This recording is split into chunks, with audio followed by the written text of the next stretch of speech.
Tenemos hoy un panel de muy buen nivel, todos relacionados con temas de propiedad intelectual y de alguna forma con biotecnología, o mucho énfasis en biotecnología, e incluso gente de la Oficina de Patentes de Costa Rica con mucha experiencia. Nos acompaña, vamos a ver, el doctor César Armando Puente.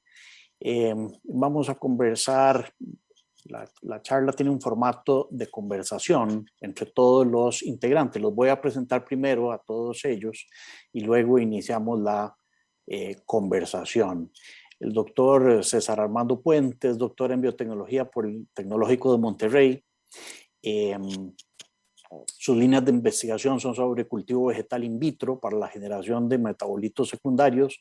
Es actual director de entrada de la Avenida de Bioingeniería y Procesos Químicos, parte del Sistema Nacional de Investigadores. Asimismo, funge como Principal Investigator en el equipo de Biología Sintética del TEC de Monterrey, iGEM, para su certamen 2021.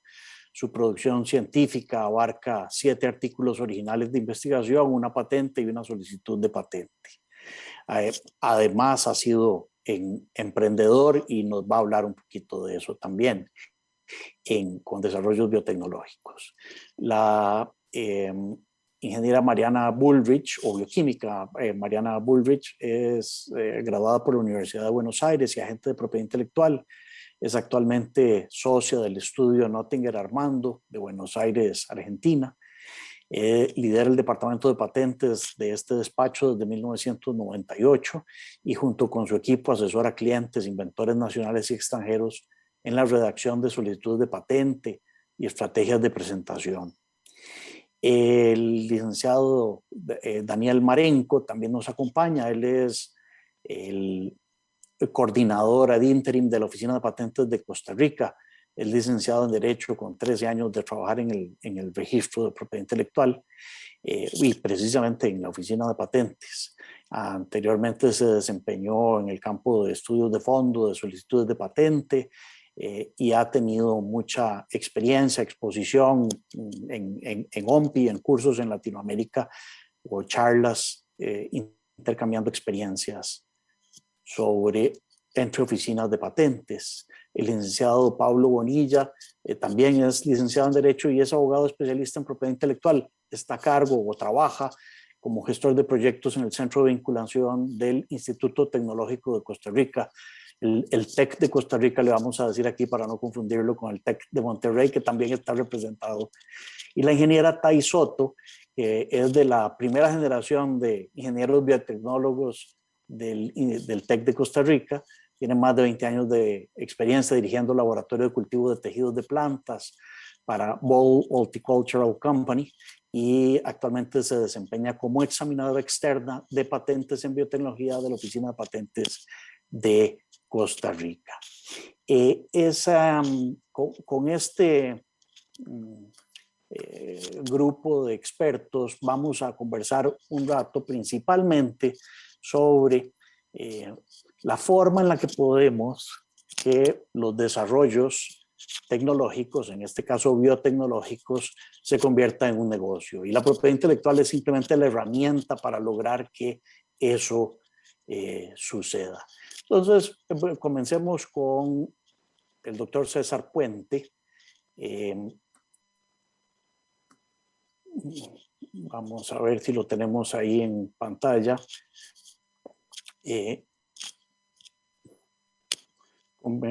Comencemos la conversación con don César, que es, vamos a ver, cómo introducir esto. Yo conozco muchas actividades que comienzan con un café y terminan con un tequila. Aquí vamos a comenzar con el tequila, más bien, esta actividad. Porque tengo entendido, don César, que una de las líneas de investigación que desarrolla actualmente usted en el TEC de Monterrey tiene que ver con la planta del ágave y nuevas propiedades descubiertas. Tal vez nos puede compartir algo de esta investigación, la forma en la que se protege o la que se piensa proteger si no se ha protegido todavía, eventuales estrategias de comercialización, el tema del licenciamiento a futuro. Es siempre interesante conocer de qué forma se hace. Así es que lo dejo, doctor Puente, con Biolíderes. Gracias, Luis Diego. Muy buenas tardes a todos. Un gusto poder estar aquí con ustedes. Un placer. Agradezco bastante la invitación. Pues sí, hablar de México, bueno, pues invariablemente es hablar de tequila y hablar de la planta de agave. Y aquí en el TEC, pues no es excepción que estemos trabajando con ella. Sabemos, bueno, en México tenemos esta protección de denominación de origen para todo lo que tiene que ver con la cuestión del tequila, ¿no? Eso es hablando per se de la planta, ¿no? Alrededor de la planta están ocurriendo muchas otras cosas muy interesantes. Si bien es cierto, el tequila, bueno, pues es medalla, es faro, es guía de México en cuestiones de reconocimiento cultural. La planta per se tiene muchos beneficios que se han venido explorando, me atrevería a decir que en los últimos 15, 20 años.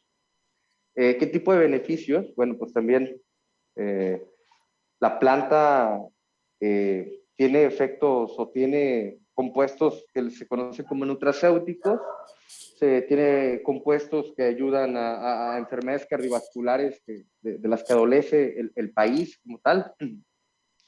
Y bueno, también los subproductos alrededor de la planta se han ido empleando y se han ido investigando para esto. Algo muy interesante es que si bien muchas de las técnicas de micropropagación o de generación de planta per se estudian y se tienen muy bien estandarizadas ya, toda esta parte nueva de nutracéuticos está abarcando un papel muy importante cuando hablamos de la planta de agave en cualquier foro. Ya hablemos de mezcal, hablemos de tequila, hablemos de bacanora, hablemos de comiteco, de cualquier derivado de la planta de agave. Los foros están teniendo esta oportunidad del cuidado de la salud. Y con esa premisa y con esa visión es que mucha investigación se está centrando en cómo puede la planta no solamente ser comercial desde el punto de vista de tequila, destilados y bebidas espiritistas, sino cómo ayuda a la salud de los mexicanos. Como ejemplo, podría poner una empresa con la que trabajamos, en donde uno de sus productos, que se conoce como concentrado de aguamiel, se está usando ahorita por la Asociación Mexicana de Diabetes para niños, para personas con diabetes como endulzante. Y este endulzante pues tiene otras propiedades, ¿no? Contiene compuestos que son antioxidantes, hipercolesterolémicos, etcétera, etcétera, etcétera, ¿no? Derivado de esto, hay una patente. Incluso hay una patente de proceso de recuperación de este tipo de compuestos para su aplicación en la industria de la salud, ¿no? Evidentemente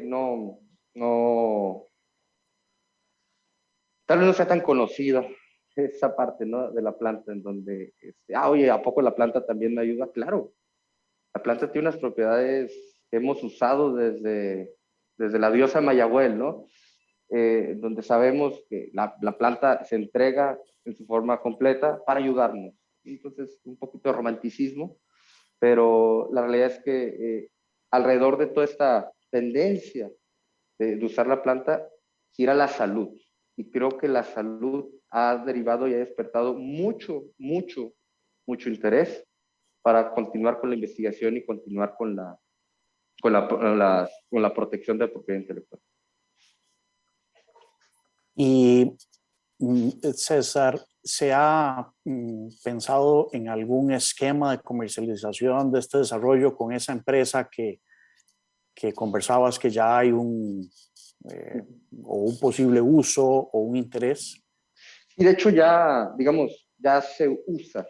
Es un caso de éxito muy interesante porque es una empresa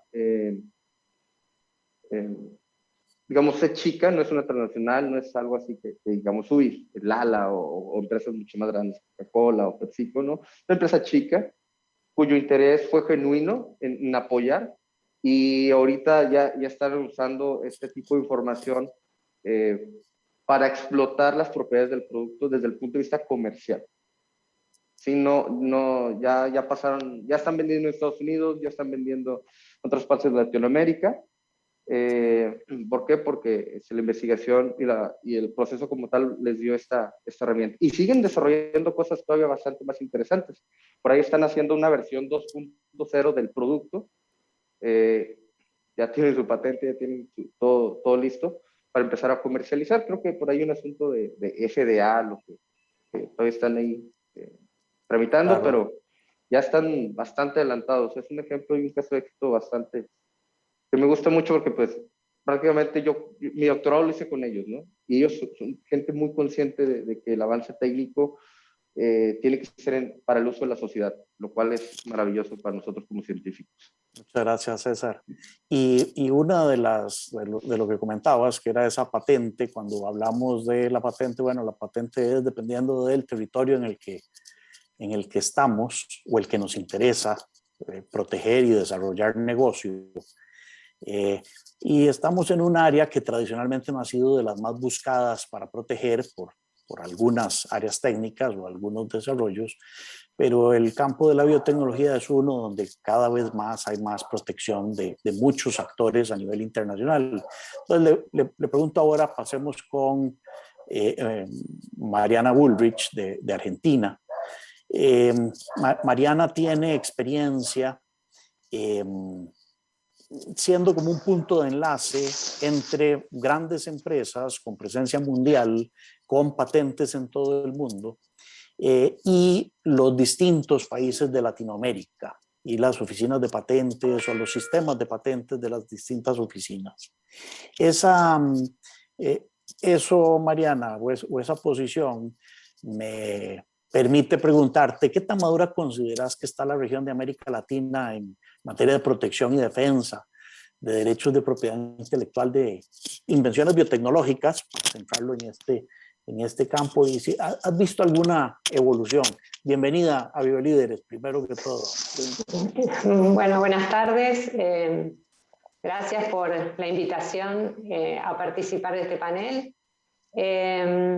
Y en respuesta a tu consulta, sí, hemos visto yo he visto personalmente una evolución en todos estos años en las distintas oficinas de patentes, ya que el tema de biotecnología era quizás, no había por ahí quizás examinadores en las oficinas que entendieran cabalmente de qué trataba esta área técnica. Y con el correr de los años hemos visto, diría en todas las oficinas, cómo han incorporado examinadores con el background técnico necesario y eso ha sido muy positivo porque, digamos, de la misma manera que uno cuando tramita una solicitud de patente intercambia con el examinador conocimientos o planteos acerca de qué trata una invención, cuando del otro lado la persona que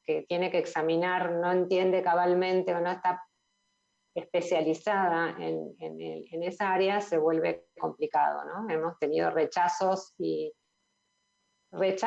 hasta concesiones de cosas que quizás no era pertinente, ¿no? Entonces la verdad que en todos estos años lo que he visto es una evolución favorable en las oficinas de patente en este sentido, ¿no? Hemos tenido intercambio con muchos examinadores y realmente en lo que hace al trámite, a la parte, digamos, administrativa, ha sido muy, muy positivo, ha evolucionado de acuerdo siempre vamos un poco atrás, no nos vamos a engañar, pero lo importante es ver que hubo y sigue habiendo evolución en ese sentido. Muy bien. A la parte judicial que preguntabas, ahí es más complicado porque en general las cortes que tienen, los jueces que tienen que resolver en estos asuntos no tienen background técnico. eso es un común denominador a muchísimos países de nuestra región, y eso dificulta muchísimo la celeridad y las decisiones que terminamos teniendo, ¿no? O sea, se depende mucho de los peritos, bueno, trae un montón de complicaciones el que digamos, no haya una evolución en ese sentido.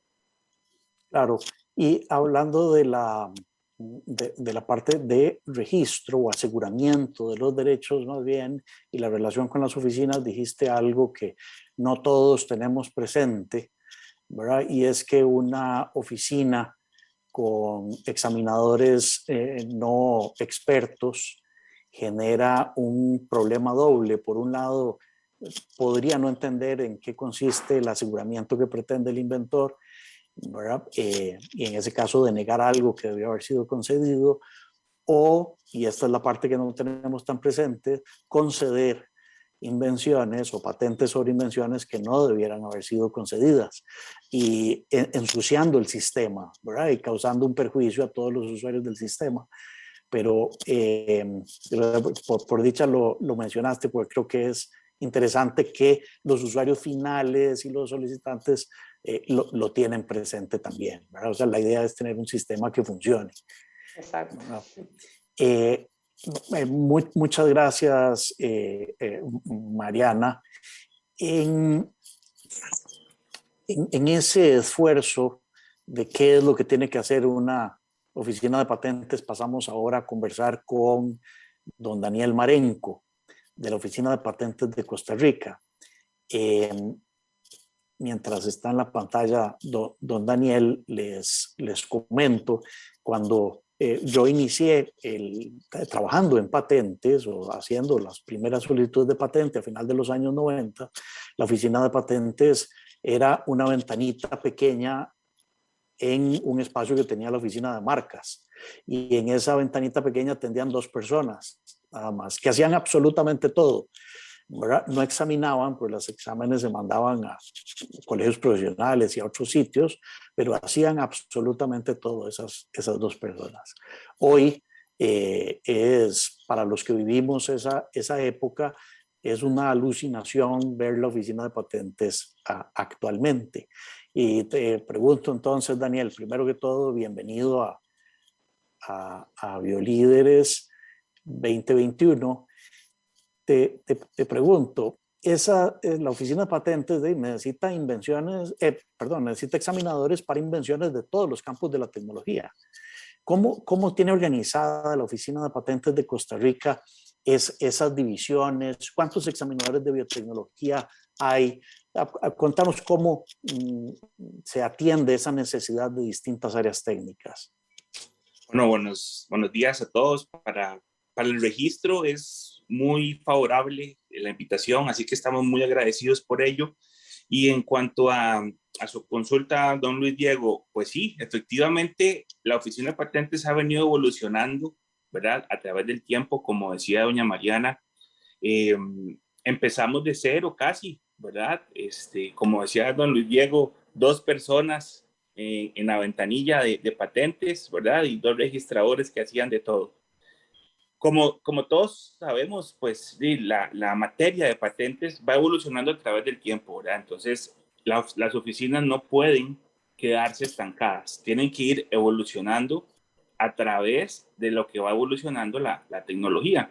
Y para nadie es un secreto que la biotecnología ha estado evolucionando, ¿verdad? Entonces, la Oficina de Patentes ha venido formándose un grupo de examinadores, ¿verdad? En los campos de farmacia, en los campos de ingeniería en sistemas, en los campos de ingeniería de materiales y también en el campo de biotecnología, específicamente en plantas, ¿verdad? Entonces, tenemos dos bancos de examinadores. Tenemos 5 examinadores institucionales que trabajan propiamente en la oficina de patentes de Costa Rica, ¿verdad? Que son 3 farmacéuticos. Una es ingeniera en química, de hecho tiene un PhD en química, ¿verdad? Y un ingeniero en diseños industriales. Luego tenemos un banco de examinadores externos, ¿verdad? Que ellos pues nos ayudan en la elaboración del estudio de fondo de las patentes, ¿verdad? Lo cual está conformado en farmacéuticos, en dos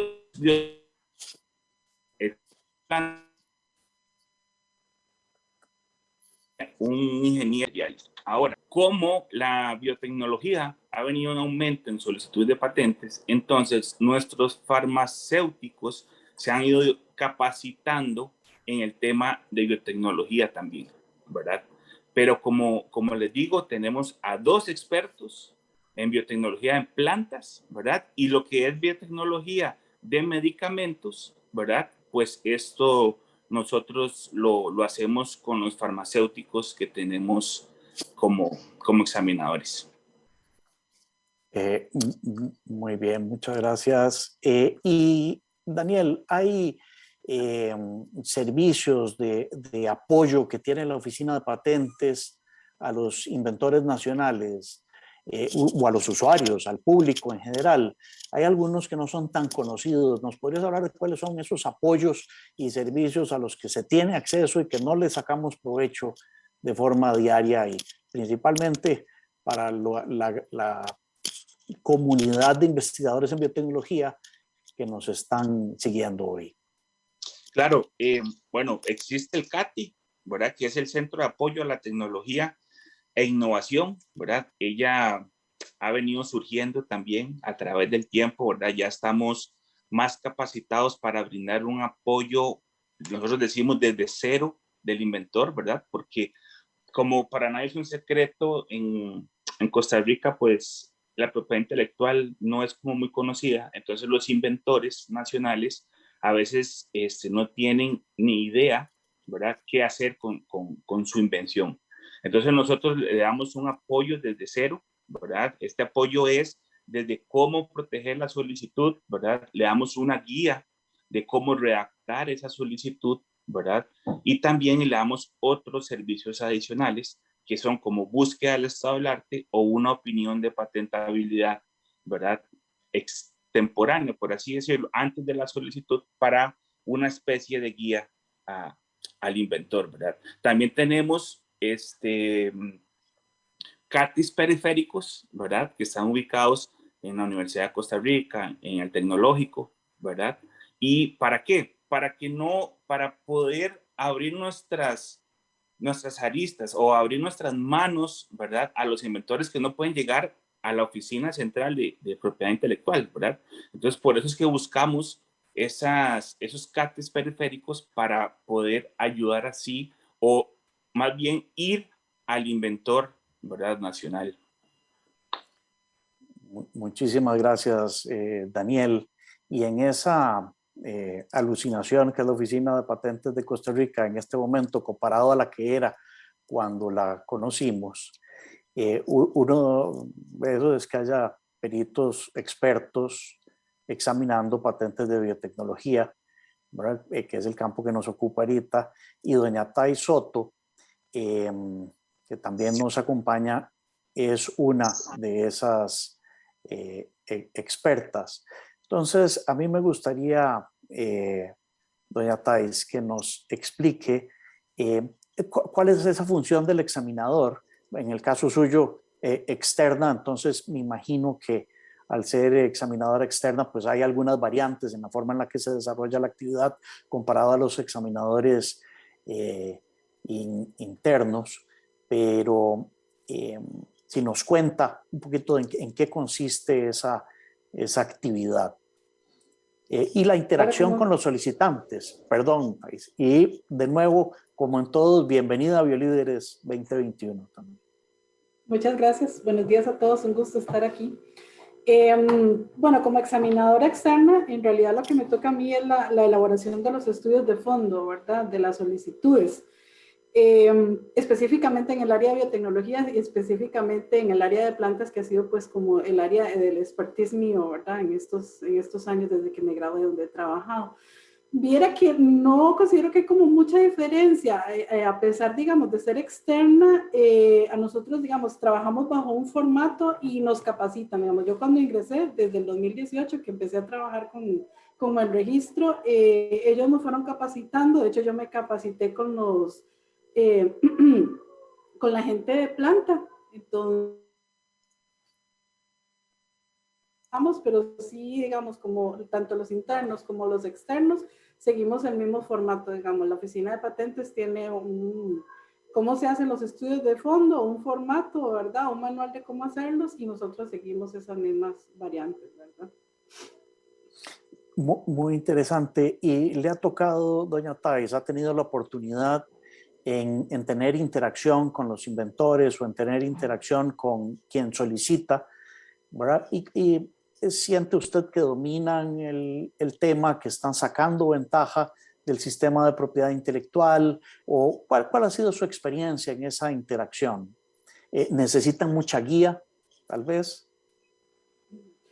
Bueno, hay de todo, ¿verdad? En lo que hemos visto, ese es el trabajo de uno precisamente como como un examinador, ¿verdad? Ayudar, guiar, orientar, clarificar.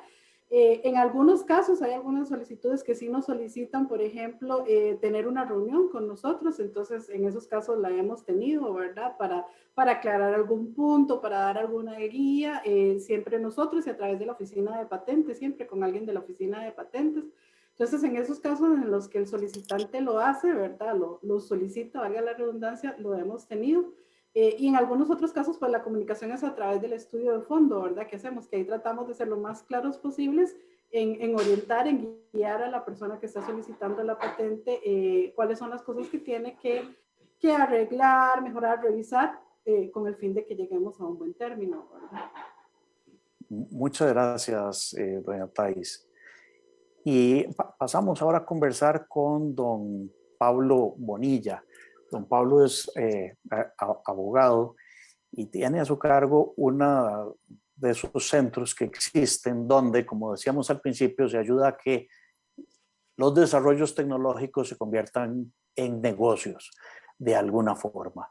Y sabemos que mucho del desarrollo, por lo menos en Costa Rica y en los países como nosotros, ¿verdad?, se genera en las universidades.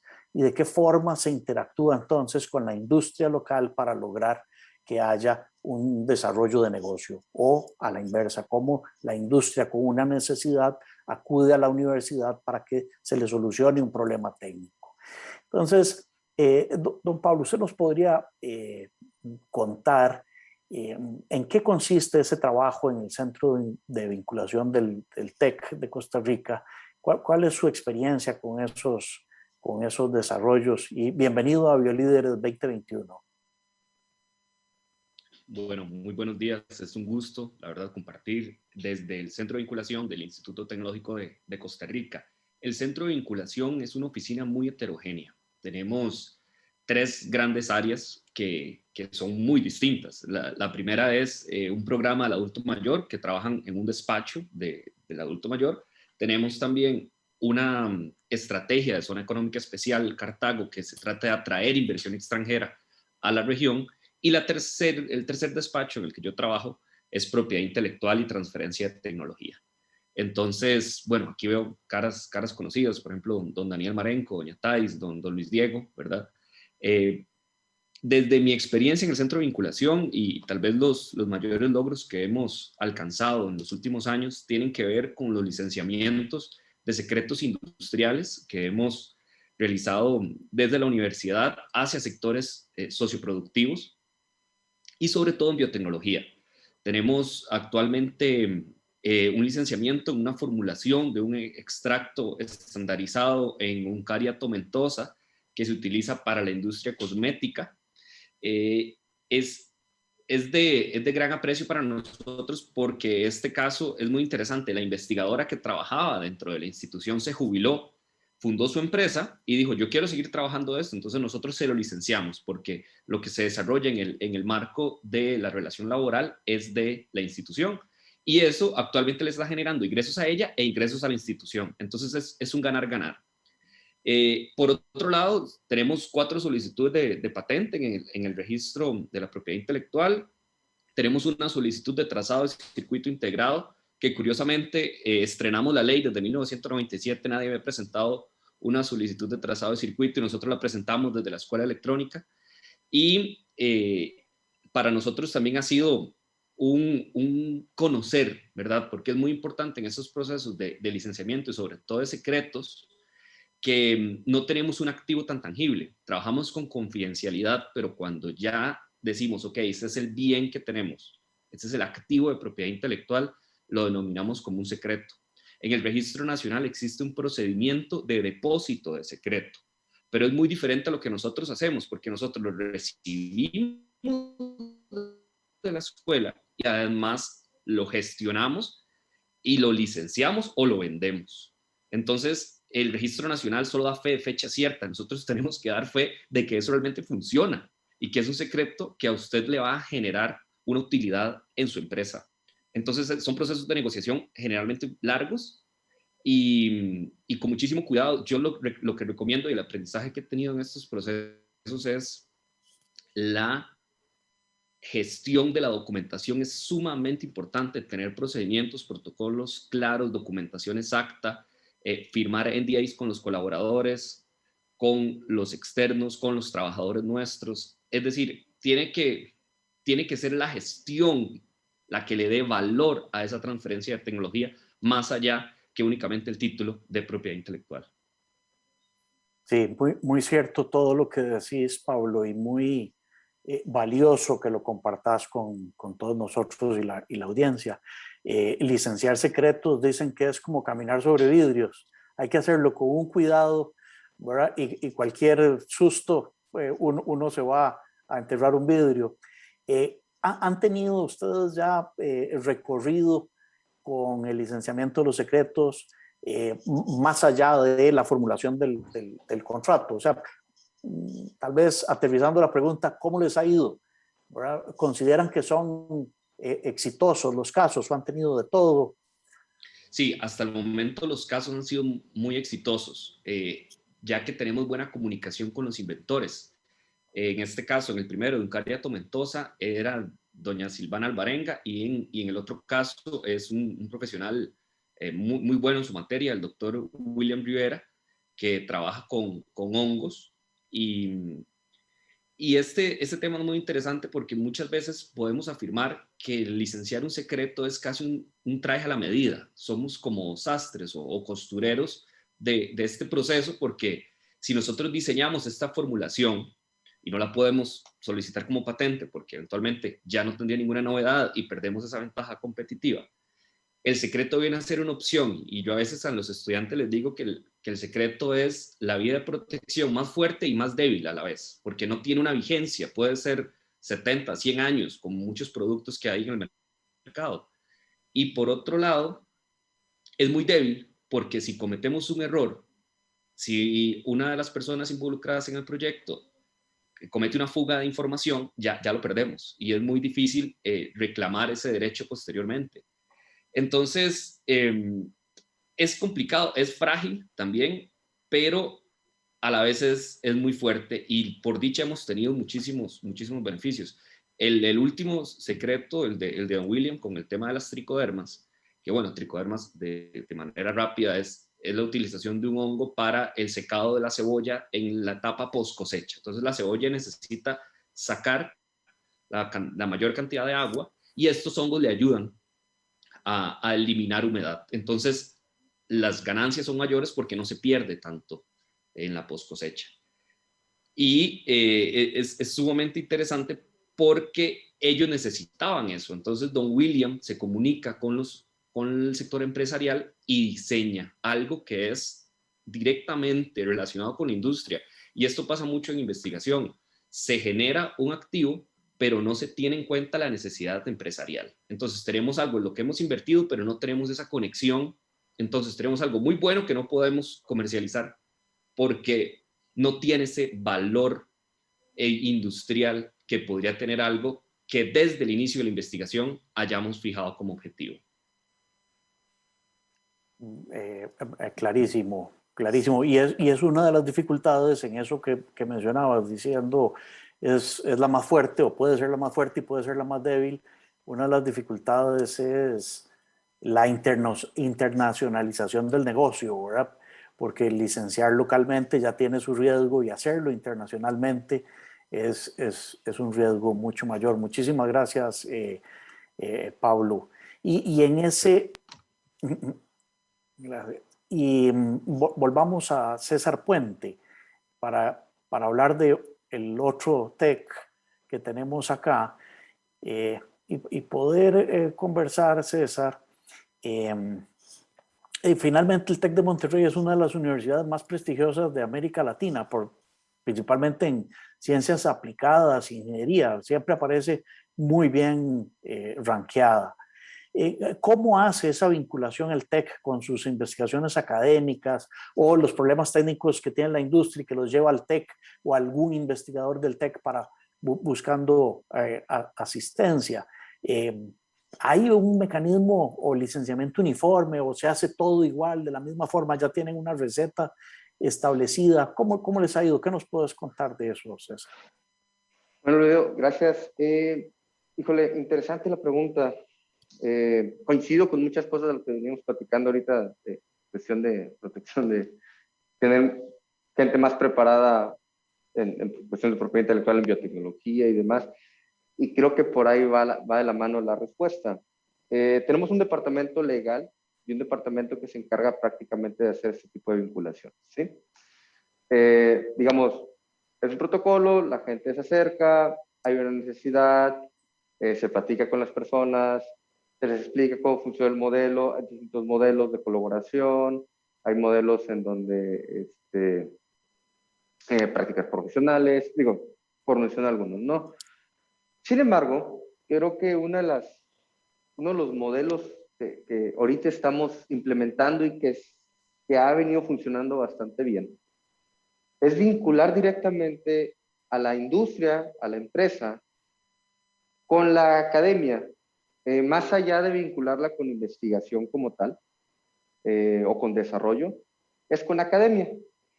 Tenemos un nuevo modelo educativo en donde la modalidad es, te voy a enseñar y te voy a mostrar una serie de contenidos disciplinares.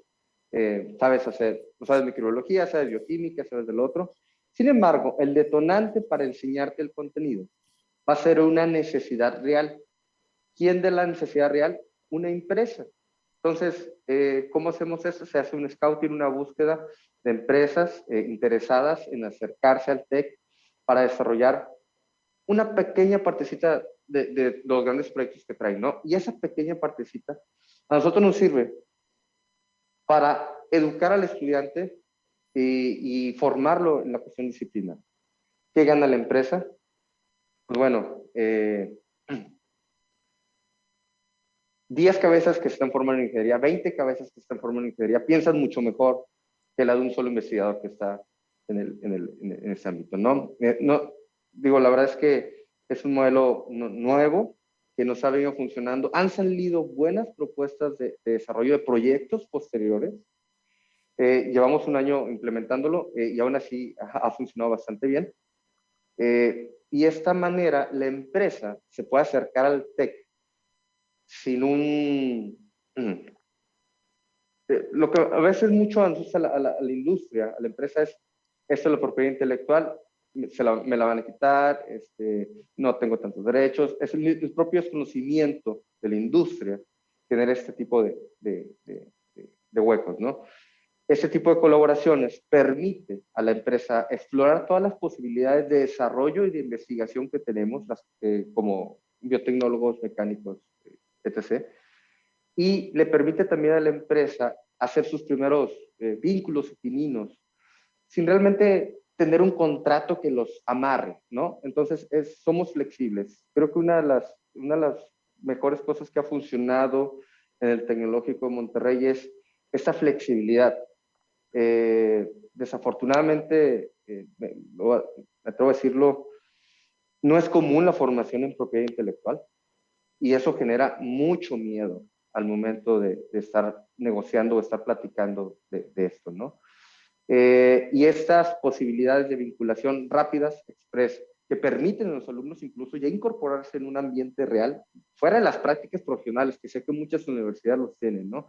Vas a prácticas y demás. No, aquí tienes un esquema académico en donde además tienes un problema real a resolver. lo hemos visto como un ganar-ganar, porque posteriormente a eso, empresas se han acercado y dicho, ¿sabes qué? Me interesa trabajar contigo. Vamos a olvidarnos de este esquema académico, o bueno, vamos a seguir trabajando de manera tangencial, pero vamos a vincularnos ya de manera oficial para tal cual o X desarrollo durante X número de años, ¿no? Y ese tipo de acercamiento, esa flexibilidad y ese acercamiento con el departamento legal nos ha funcionado bastante bien. Muchas gracias, César. Y vos también tenés experiencia como emprendedor con un desarrollo biotecnológico que me pareció muy interesante cuando lo comentaste.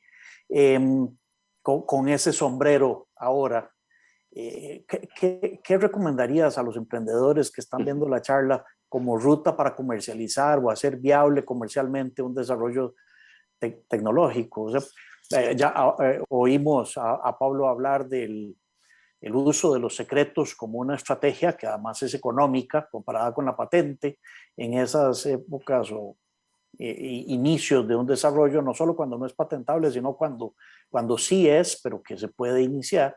Y si de alguna forma se modifica la estructura de licenciamiento, según sea un secreto, una patente, con el sombrero de emprendedor, César, ¿qué nos puedes comentar o compartir sobre eso?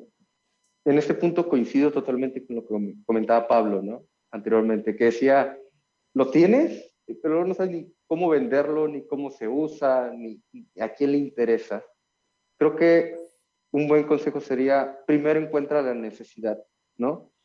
Creo que primero hay que ser sensibles, qué es lo que necesita realmente el mercado, qué es lo que realmente necesita un cliente para empezar. ¿Existen clientes? Creo que sería una pregunta vital hacerte, ¿no? Antes de proponer, es muy fácil pecar de, digo, soy investigador también, me es difícil quitarme esa bata, esa cachucha, y a veces como investigadores pecamos a veces esto que estoy haciendo va a solucionar tal cosa. Tal vez sí, pero es realmente ahorita una problemática que tiene una finalidad comercial, y a veces esa pregunta que podría ser pues tonta para si haces investigación y demás, yo lo considero la primera que te debes de hacer, ¿no? Antes de empezar a invertir, porque deja tu dinero, inviertes años a veces en un desarrollo y el tiempo pues no vuelve. Sí, yo recomendaría ampliamente antes de empezar a proponer, puede ser muy innovador y todo, escucha el mercado. Escucha tu mercado ahí, ¿no? O sea, si vas a hacer algo, no estoy diciendo que no sueñes grande, definitivamente, pero pues por algún lado deberías empezar, ¿no? Y lo que tú tienes cerca, las puertas que tú puedas tocar, las puertas que puedas alcanzar, ese es tu mercado real, ese es tu mercado al que realmente deberías evocarte y enfocarte. Posteriormente, ya dirás, me voy a hacer Amazon, me voy a hacer Google, ¿verdad? Pero de momento, pues todos empezaron en una cochera, atendiendo un mercadito muy chiquito, muy de hecho y muy particular. Yo creo que por ahí podríamos empezar antes de empezar yo tengo la solución a todo, ¿no? Que creo que es de lo que pecamos, insisto. Muchísimas gracias, César. Sí, muy valioso el compartir esa experiencia ahora desde afuera de la universidad. Pasemos ahora con Mariana. Vámonos para Buenos Aires. No estás en Buenos Aires, creo, Mariana. Creo que estás en el norte. Estoy en el norte de Argentina, en Tucumán. Muy bien, muy bien. Sí, ya recuerdo. Donde las R se parecen a las nuestras. Es lo que recuerdo de esa zona. Muy bien. Mariana, me imagino que tenés comentarios en línea con lo que acaba de mencionar César. Te tenía una pregunta y te tengo una pregunta con un grado de dificultad mayor, pero antes de eso quería ver si tenías algún comentario sobre esa experiencia. Yo sé que vos atendés también industria local argentina que pasa por esa dificultad de tomar la decisión de ¿y ahora qué hago? Ya tengo este desarrollo y cómo lo comercializo. Sí, la patente pues tiene sentido si ya tengo un mercado, pero antes de eso y cómo busco financiamiento. Un comentario breve de tu experiencia con esos inventores locales antes de pasar a la pregunta que sí tenía aquí agendada yo. Sí, lo que ocurre sobre todo en el área biotecnológica es la falta de, o sea, además de todo lo que mencionaron, no, creo que también lo mencionaron, pero bueno, es la financiación, ¿no? Cómo uno se financia en un desarrollo para que salga del laboratorio al mercado. En ese sentido, digamos, hay acá en Argentina, por ejemplo, tenemos la Agencia de Investigación, Desarrollo e Innovación, que tiene programas e instrumentos para ayudar a este tipo de emprendimientos. Y bueno, las universidades de hecho acá son importantes en este punto también porque aquí en Argentina por lo menos hay 2 polos. Se ha hecho un polo biotecnológico en la provincia de Santa Fe, donde a partir de la Universidad Nacional de Rosario y la Universidad del Litoral han surgido, digamos, startups un montón, muchas. Y que bueno, que ya sea que digamos, que recurre a sus universidades y a los sectores, digamos, de transferencia de tecnología de sus universidades, y así al ministerio y a los programas que el ministerio tiene, pero también han ido al exterior, han logrado llegar a Indio, que es una aceleradora en San Francisco de proyectos de este tipo muy importantes, y creo que, digamos, encontrando la necesidad, como decía César, después hay herramientas y hay maneras de llegar al mercado con los desarrollos que empiezan en una universidad o en un centro de investigación, ¿no? Es interesante ver cómo somos diferentes, pero no tan diferentes, ¿verdad? Sí. Hay escalas de escalas dependiendo del tamaño del país, pero sí tenemos retos que son similares, sin duda alguna. Mariana, una de las consecuencias de la globalización traído al tema de propiedad intelectual y de patentes es que ha habido una estandarización de algunos requerimientos, no solo normativos, sino también de interpretación, ¿verdad? De las normas de patentabilidad. Por ejemplo, para tocar un área de la biotecnología o invenciones biológicas que no hemos hablado mucho, que son las que tienen una aplicación farmacéutica, en Costa Rica se requiere para solicitar una protección de un anticuerpo que se describa la secuencia de aminoácidos, el sitio de la unión del antígeno, el efecto farmacológico, y eso no estaba en nuestra normativa, fue un desarrollo a partir de exámenes, ¿verdad? Donde se estableció un criterio. ¿Qué tan constante es, vos que tenés participación en muchas jurisdicciones, este juego de requisitos como un ejemplo de esa estandarización alrededor del mundo o en la zona nuestra? Sí, las legislaciones de todos nuestros países, digamos, no contemplan estas particularidades. Creo que se fueron instrumentando a través de directrices o resoluciones de las distintas oficinas o mismo de la práctica. El concepto es el mismo, digamos, hay que, digamos, lo que uno quiera reivindicar o proteger en las reivindicaciones tiene que tener su sustento en la memoria, y lo que tú dijiste es exactamente así. Ahora, en las reivindicaciones, lo que sí, el criterio que se adoptó y que viene un poco del criterio adoptado por la Oficina de Patentes Europea, es reivindicar al menos 6 CDRs, que son las regiones determinantes de complementariedad de los anticuerpos. Las regiones hipervariables, que son las que varían de uno a otro, ¿no? El criterio es más o menos uniforme en toda la región. Hay algunas excepciones, quizás República Dominicana está requiriendo que se reivindique la región variable completa. Chile es un poco más laxo cuando siempre estamos hablando, digamos, teniendo en cuenta el arte previo, ¿no? Pero Chile puede llegar a aceptar que se reivindiquen 3 CDRs de la cadena pesado-liviana. Cuando otro caso que nos ha tocado es cuando la actividad del anticuerpo está relacionada o en función del marco receptor, entonces exige también el marco receptor, digamos, pero el criterio en general en todos los países es definirlo con los 6 CDRs de las cadenas pesada y liviana.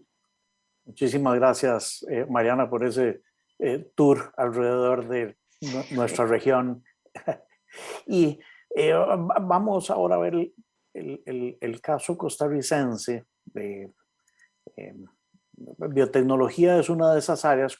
Vamos a conversar con Thais Soto. Doña Thais es la examinadora de biotecnología y es interesante porque el área de biotecnología es una de las áreas donde más comúnmente está presente las exclusiones de patentabilidad, aquellas invenciones que podría que sean invenciones pero que no son patentables de acuerdo con muchas legislaciones o ni siquiera en algunos casos se consideran que sean invenciones. Pero doña Thais, ¿qué experiencia ha tenido usted con el conocimiento que tienen los usuarios relacionados con exclusiones de patentabilidad? Y tengo entendido que a usted le toca todo lo que tiene que ver con patentes de plantas y procesos que tienen un componente esencialmente biológico, que es por donde andan las exclusiones de patentabilidad en el área que usted examina.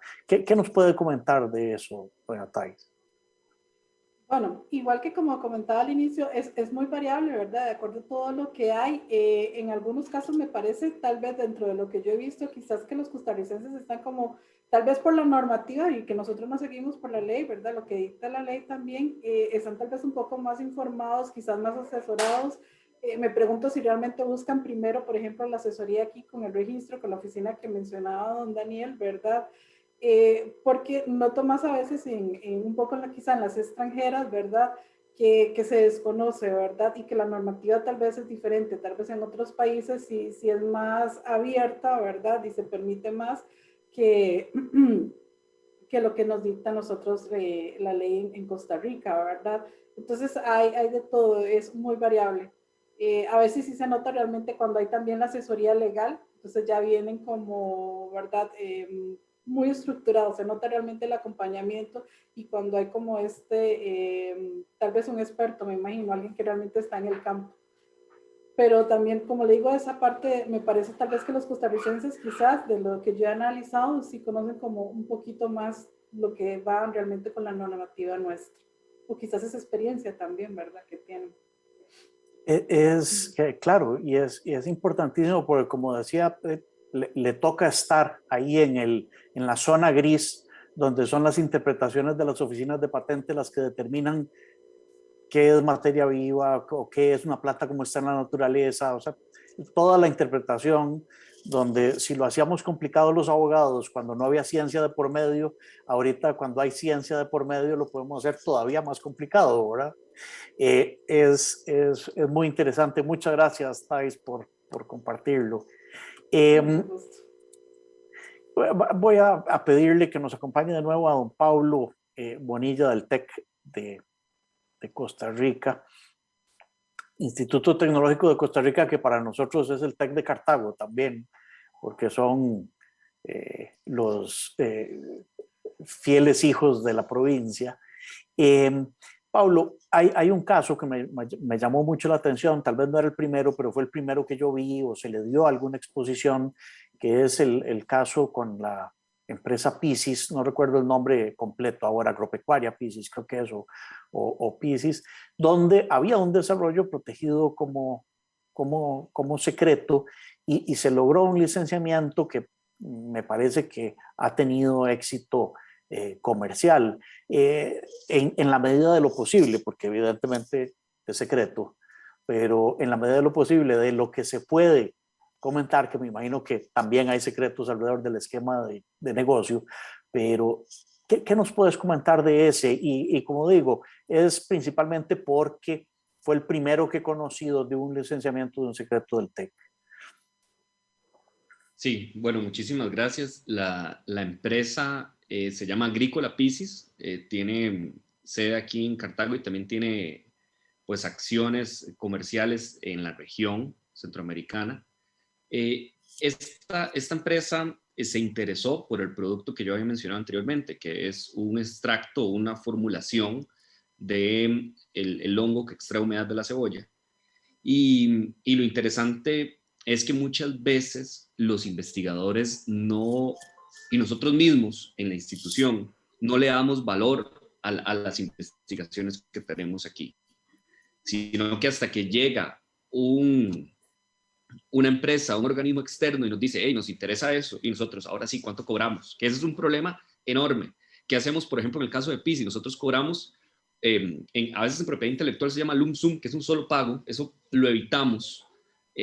Sin embargo, lo que nosotros preferimos es cobrar al inicio un monto X, que ellos pagaron sin problema, y posteriormente, dentro del contrato de licencia, un porcentaje sobre las ventas, y le llaman ventas recuperadas, que eso es cierto, hay mucho de tema de financiamiento detrás de esto, mucho de tema de dineros, cómo los manejamos, cómo hacemos para realmente valorarlo de una manera adecuada, porque qué pena que luego lo vendamos al monto ínfimo con relación a lo que costaba, ¿verdad? También pensar que un asunto es la parte económica y otro asunto es el aporte al país y al desarrollo que tiene como deber la universidad pública.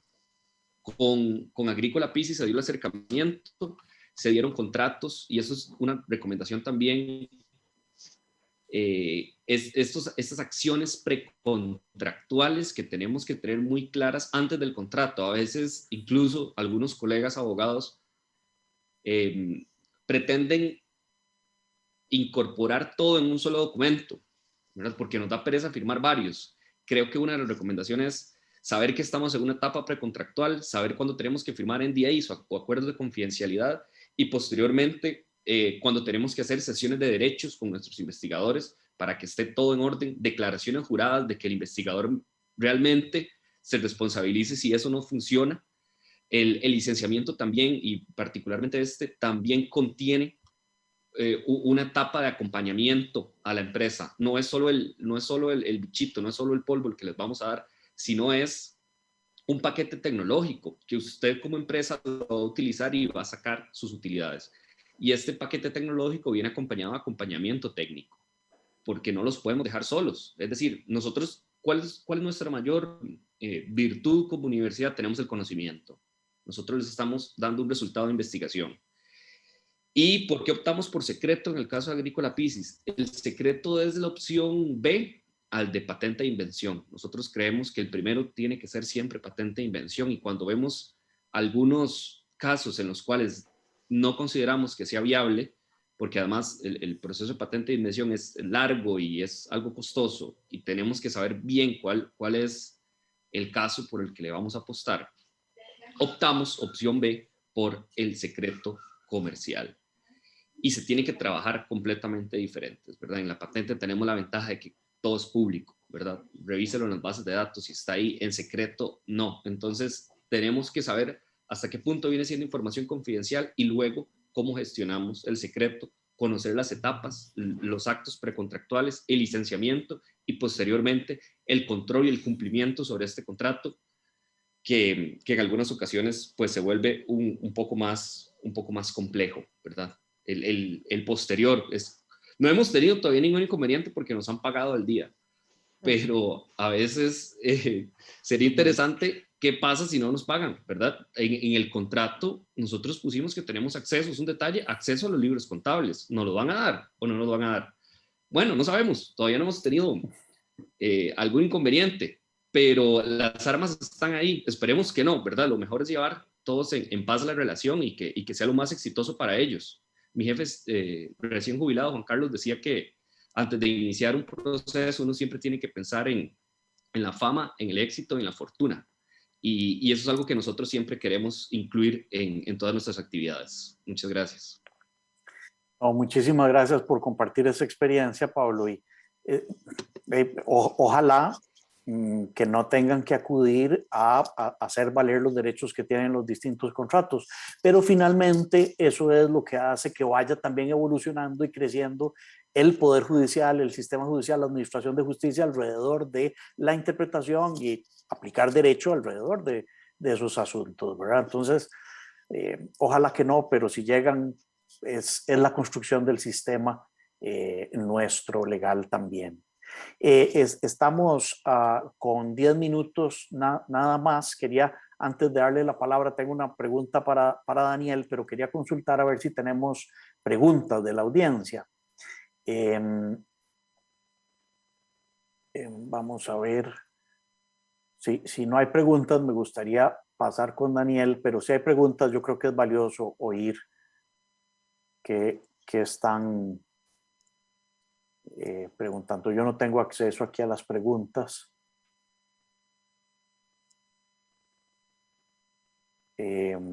Vamos a ver. Si no, tal vez ahorita nos interrumpen en caso de que hubiera preguntas, pero si no, pasemos con Daniel. Una de los temas de moda o que son generadores de preguntas en el...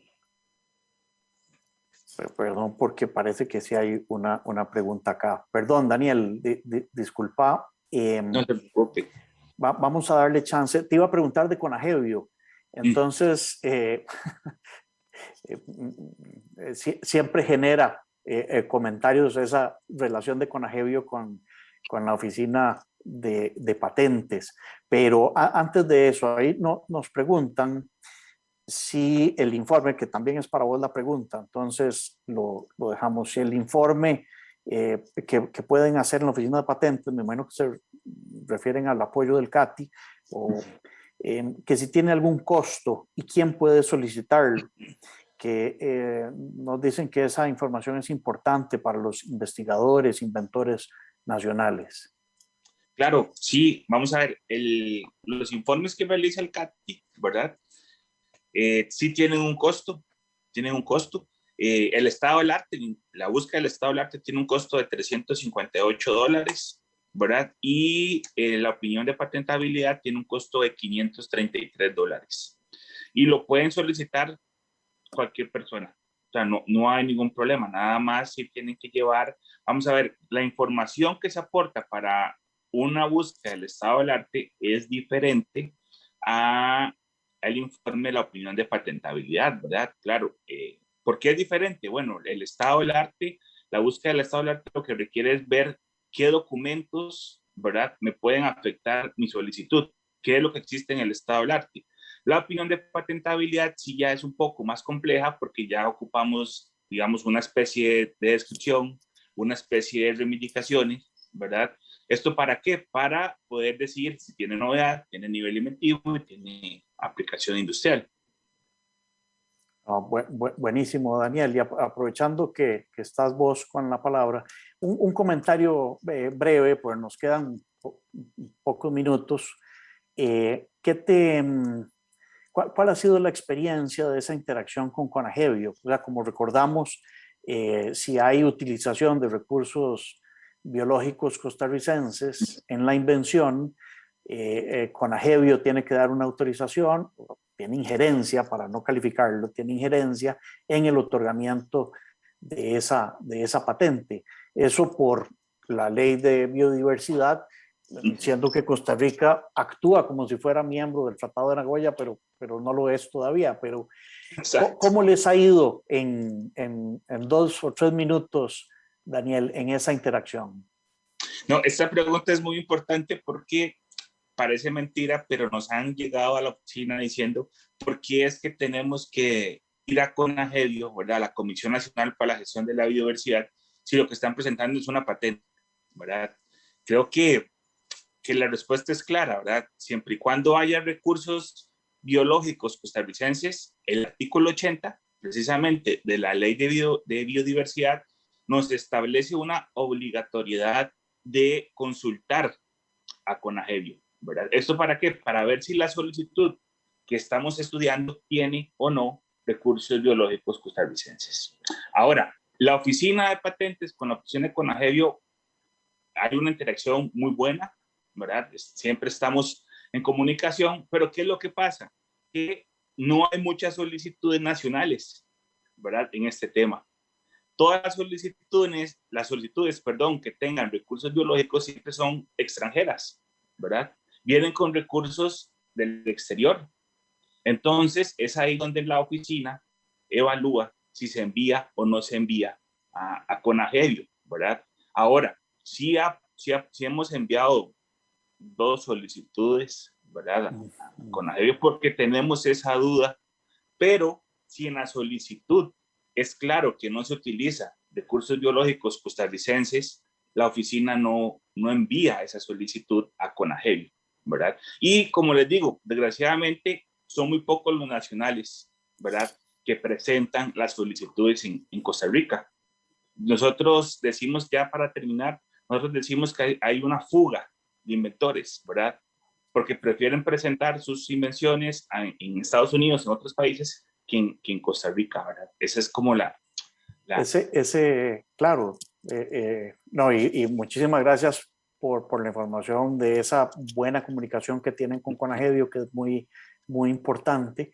El comentario final que hiciste es un dilema que tenemos casi siempre los usuarios del régimen de patentes, que tenemos algún sentido nacionalista, ya sea del país nuestro o de nuestra región. Finalmente, la recomendación con los inventores es solicite la patente donde lo va a usar y donde hay negocio. Y si tenemos 5 millones de habitantes en Costa Rica, es difícil que Costa Rica sea un sitio donde sugerirle que la proteja. Hay esquemas bien interesantes, ¿verdad? En otros países donde se fomenta la protección, se facilita, se promueve la protección en el país simplemente para incrementar el desarrollo, ¿verdad? O los índices de protección de patentes locales, que es es uno de los índices para medir el desarrollo de un país, ¿verdad? La cantidad de patentes que se solicitan nacionales. Pero bueno, nos hemos quedado sin tiempo. Había otro set de preguntas y comentarios, otros temas que explorar, pero por dicha nos entretuvimos bastante con estos. Es un panel de lujo el que logramos armar para esta actividad. Quiero agradecerle a cada uno de ustedes su asistencia a esta sesión de Biolíderes 2021 de CR Biomed. Es una actividad muy enriquecedora, compartir experiencias de un mismo tema, pero o una misma combinación de temas, propiedad intelectual y biotecnología, pero de ángulos diferentes y de zonas geográficas diferentes también. Así es que muchas gracias. Quedan ustedes también invitados para que sigan disfrutando de Biolíderes 2021 después de la pausa del almuerzo, aunque Mariana en Argentina posiblemente se brincó el almuerzo por estar con nosotros, por la diferencia horaria, o le tocó después de almuerzo. Muchas gracias a todos y que pasen muy bien. Mucho gusto. Gracias. Buenas tardes. Mucho Buenas gusto. tardes.